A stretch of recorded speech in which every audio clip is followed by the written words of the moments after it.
육신으로 나타나신 하나님, 말씀이 육신이 되어 우리 가운데 거하심에 요한복음 1장 14절. 그리스도께서 하나님과 사람임을 이 말씀보다 더 분명하게 나타낼 수 있는 것은 없을 것이다.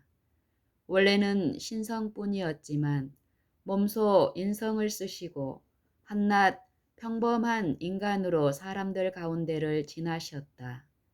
다만 성전을 정결케 할 때나 불같은 말씀으로 단순한 진리를 말하여 원수들까지도 이 사람처럼 말한 이가 없었다 라고 고백할 수밖에 없었을 만큼 신성이 번쩍일 때도 있었다.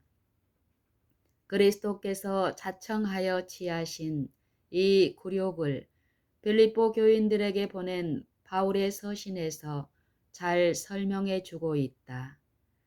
여러분은 이 마음을 품으시오. 곧 그리스도 예수의 마음입니다. 그는 본래 하나님의 본체이셨으나 하나님과 동등됨을 취하려 하시지 않고 오히려 자기를 비워 종의 모습을 취하셨으며 사람의 형상을 입으셨습니다. 그는 사람의 모양으로 나타나 자기를 죽기까지 복종하셨으니 곧 십자가에 죽으셨습니다. 빌립보서 2장 5절로 8절 새 번역. 위의 번역은 다른 번역보다도 이 구절의 의미를 훨씬 더 명백하게 표현하고 있다.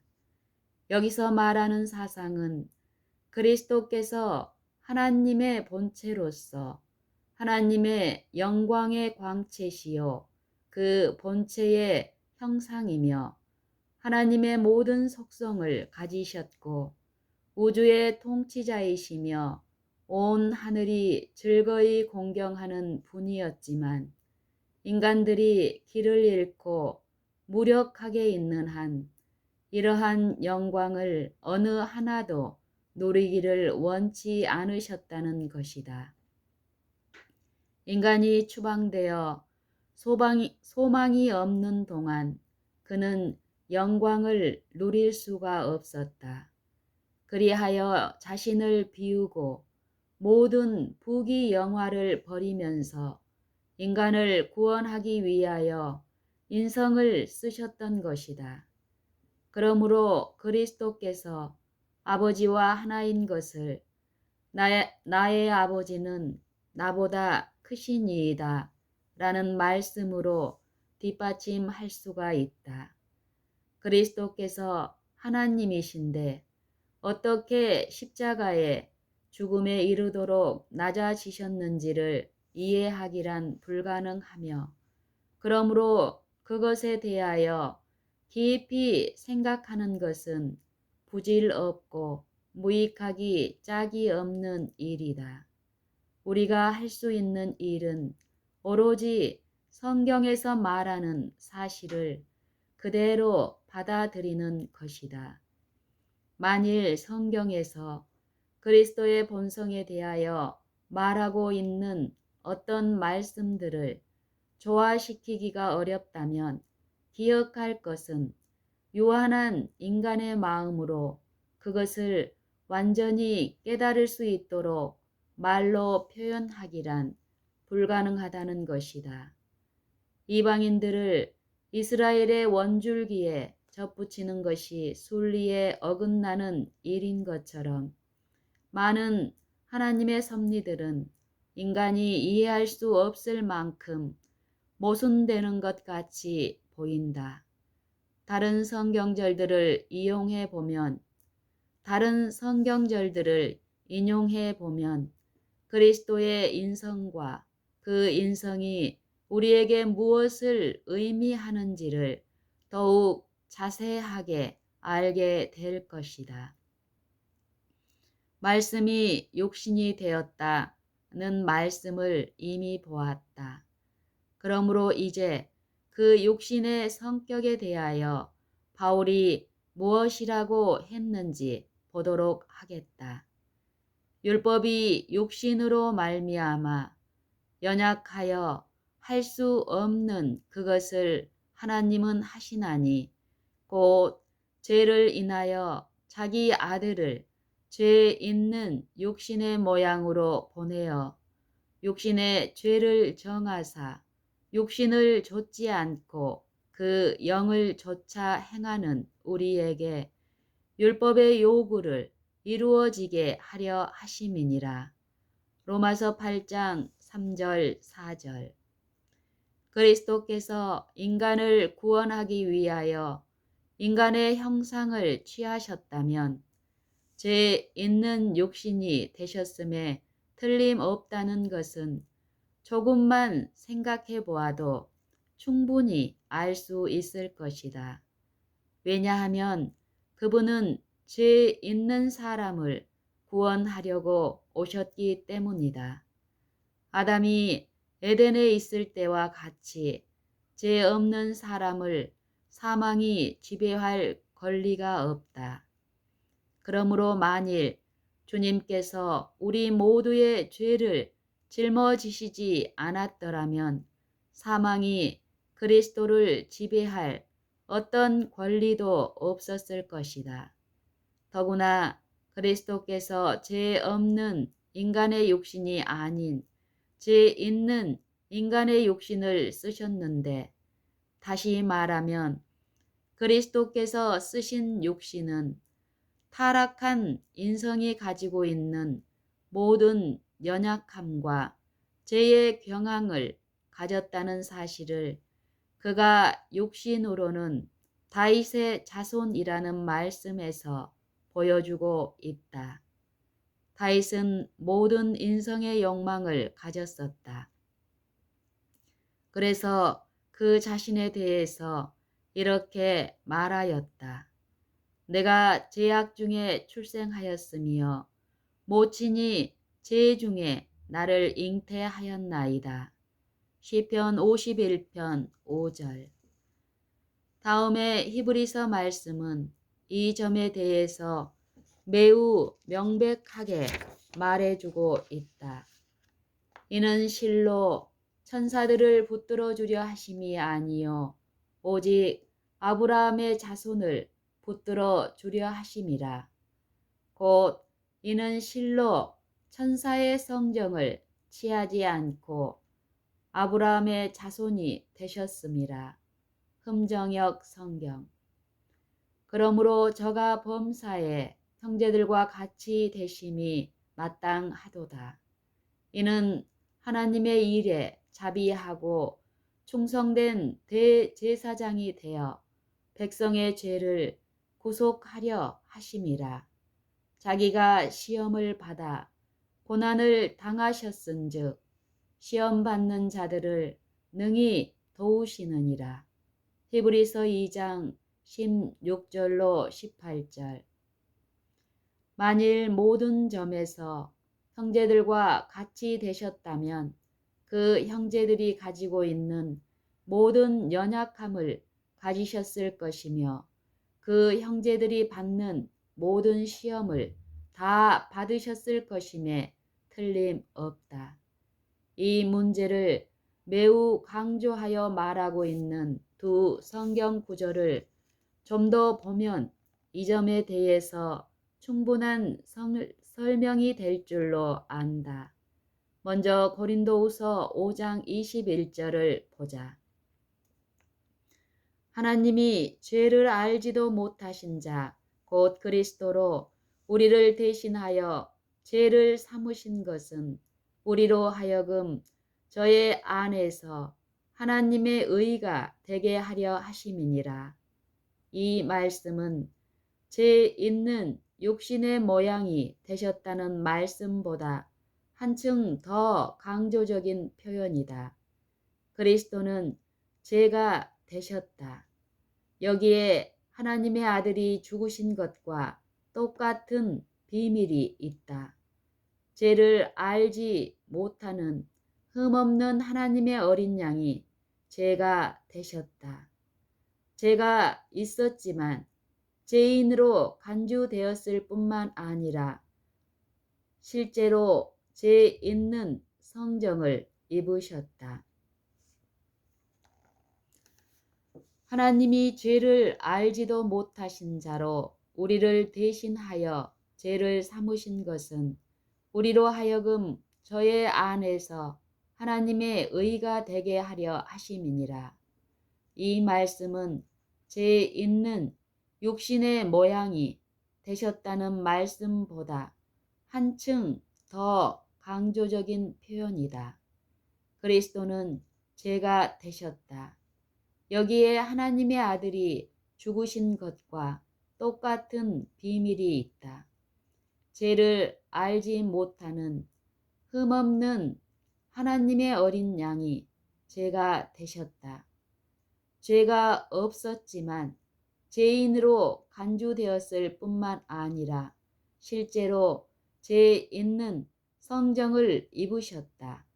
그리스도께서 죄가 되신 것은 우리로 하여금 의가 되도록 하기 위해서였다. 그러므로 바울은 갈라디아 교인들에게 이렇게 말하였다. 때가 참에 하나님이 그 아들을 보내사 여자에게서 나게 하시고 율법 아래 나게 하신 것은 율법 아래 있는 자들을 속량하시고 우리로 아들의 명분을 얻게 하려 하심이라. 갈라디아서 4장 4절 5절. 자기가 시험을 받아 고난을 당하셨은즉 시험 받는 자들을 능히 도우시느니라. 히브리서 2장 18절. 우리에게 있는 대제사장은 우리 연약함을 채울하지 아니하는 자가 아니요 모든 일에 우리와 한결같이 시험을 받은 자로되 죄는 없으시니라.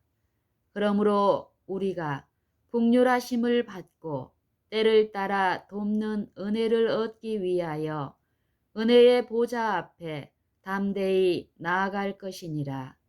히브리서 4장 15절 16절.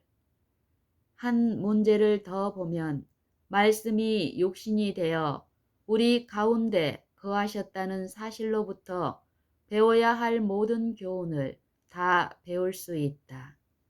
그리스도께서 이와 같이 연약에 쌓여 계시면서도 죄를 알지 못하였다는 말은 무슨 말인가?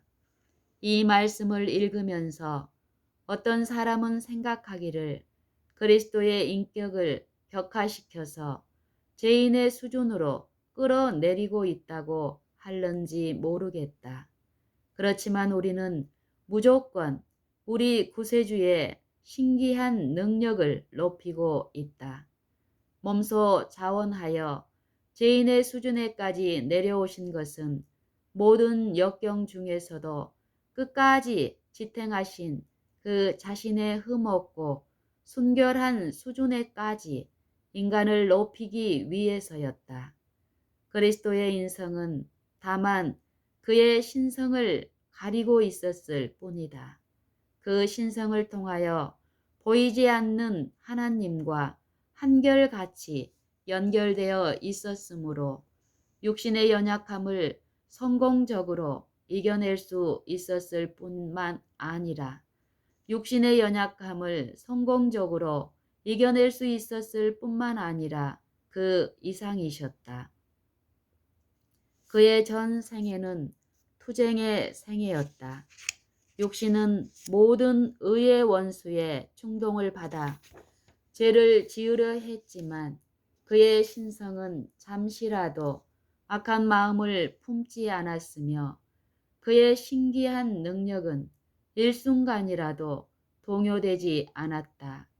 인간이 받을 수 있는 모든 고난을 육신으로 받으신 후에 영광스러운 하늘 궁정을 떠날 때와 조금도 다름없이 아버지의 보좌로 돌아가실 때에도 흠이 없으셨다. 인간이 받을 수 있는 모든 고난을 육신으로 받으신 후에 영광스러운 하늘 궁정을 떠날 때와 조금도 다름없이 아버지의 보좌로 돌아가실 때에도 흠이 없으셨다. 무덤 속에 들어가 사망의 권세 아래 계실 때에도 무덤에 붙들어 둘 수가 없었다. 왜냐하면 죄를 알지도 못하신 자였기 때문이다. 그러나 어떤 이들은 이렇게 말할 것이다. 이것으로는 나에게 어떤 위로도 되지 않는다. 나에게 본을 보여주신 것은 사실이지만 나는 그 본을 좇을 수는 없다. 왜냐하면 나에게는 그리스도에게 있었던 능력이 없다. 그리스도는 땅에 계실 때라도 하나님이셨지만 나는 한낱 인간일 따름이거든. 맞는 말이다. 그러나 당신도 원하기만 한다면 그리스도와 같은 능력을 가질 수 있다. 그리스도는 연약에 쌓여 계시면서도 죄를 알지 못하셨다. 왜냐하면 하나님의 능력이 계속 그 안에 거하셨기 때문이었다. 이제 사도 바울의 영감적인 말씀에 귀를 기울여서 우리가 어떤 특권을 누릴 수 있는가를 배우도록 하자. 이러함으로 내가 하늘과 땅에 있는 각 족속에게 이름을 주신 아버지 앞에 무릎을 꿇고 비노니 그 영광의 풍성을 따라 그의 성령으로 말미암아 너희 속 사람을 능력으로 강건하게 하옵시며 믿음으로 말미암아 그리스도께서 너희 마음에 계시게 하옵시고 너희가 사랑 가운데서 뿌리가 박히고 터가 굳어져서 능히 모든 성도와 함께 지식에 넘치는 그리스도의 사랑을 알아 그 넓이와 길이와 높이와 깊이가 어떠함을 깨달아 하나님의 모든 충만하신 것으로 너희에게 충만하게 하시기를 구하노라. 에베소서 3장 14절로 19절. 무엇을 더 구하려고 할 필요가 있는가? 하나님의 모든 충만하신 것이 육체로 거하신 그리스도께서 우리의 마음 속에 거하실 수 있기 때문에 우리도 하나님의 모든 충만으로 충만하게 될 수 있는 것이다. 얼마나 놀라운 약속인가. 그리스도는 우리의 연약함을 불쌍히 여기신다. 다시 말하면 죄 있는 육신이 물려받은 모든 것을 경험하셨기 때문에 모든 것을 다 아신다. 당신의 자녀들과 같이 동거동락하셨기 때문에 그들이 받는 고통과 같은 고통을 느끼셨으며 또 그 고통을 극복하기 위하여 성령이 얼마나 필요한지 아신다.